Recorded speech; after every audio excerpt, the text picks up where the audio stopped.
I create imagery and art. This is a really hard question. Why do I create art?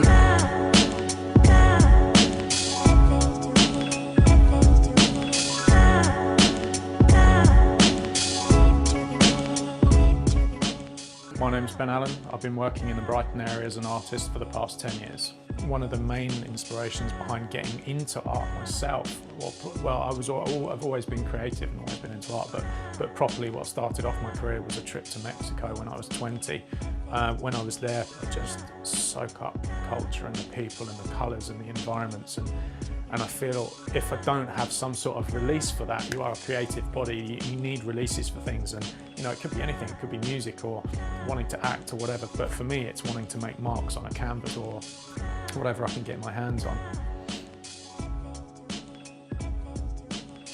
I have a whole palette of different techniques that I'm constantly relearning myself and evolving and picking up on that I use in my work. I use a method called silk screening, which is creating a stencil, photo-based stencil in a screen and then pulling ink through it with a big rubber squeegee. I use freehand paints. I'm very inspired by the graffiti art movement and the colours that you can get from graffiti spray paint or just any sorts of spray paint. I create 3D works. Recently I bought 3,000 plastic soldiers from America and hand sprayed each one of them gold, which took ages, but to make this idea that I've had for quite a while, so I've made a big peace sign out of these soldiers, which in itself has a lot of contrast because they look like they're fighting each other.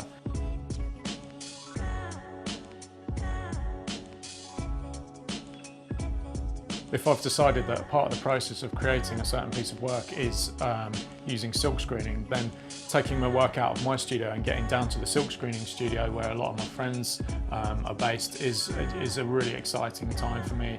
I love all the pre-preparation. I get down there, I can pull my screens out from the racks and I'll clean them all out and get a new image in there. It's hard for me to not get too excited and start making mistakes because I just want to get printing, but once you get your piece of work on the print bed and you get all the inks and the screens and you get that squeegee and you do the first pull of the ink onto the canvas, that satisfaction of getting such a crisp, perfect image onto the piece of work is kind of indescribable in a way. Historically, I draw on other artists that were involved in important movements like Andy Warhol, like Jean-Michel Basquiat, James Rosenquist. There's a whole group of artists that were involved in the pop art movement. And the other sources that I collect my inspiration from are comic books from all around the world, like the Japanese animation, manga and Akira and things like that. If I find any of those things like LP covers, album covers, comic books, all kinds of old junk and tat at local markets, which I frequent all the time as much as I possibly can. I went through a period a while ago of just hoarding lots of stuff, and I'll refine that and siphon things out of it and then archive lots of things, and I'll scan some of those things and they'll end up in my archives and then I'll eventually use them.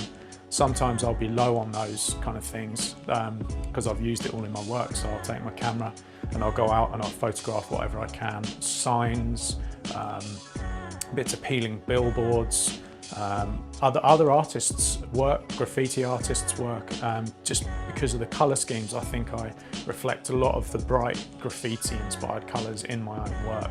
It's all about creating that feeling in yourself, which you then eject onto your canvases. Then I create an archiving method on my computer to archive all of my work. It pays to be organised because I process so much imagery that it's easy to just get lost with things. So I have a clear method of processing files, naming things, being as descriptive as you can, and just keeping your whole palette clean.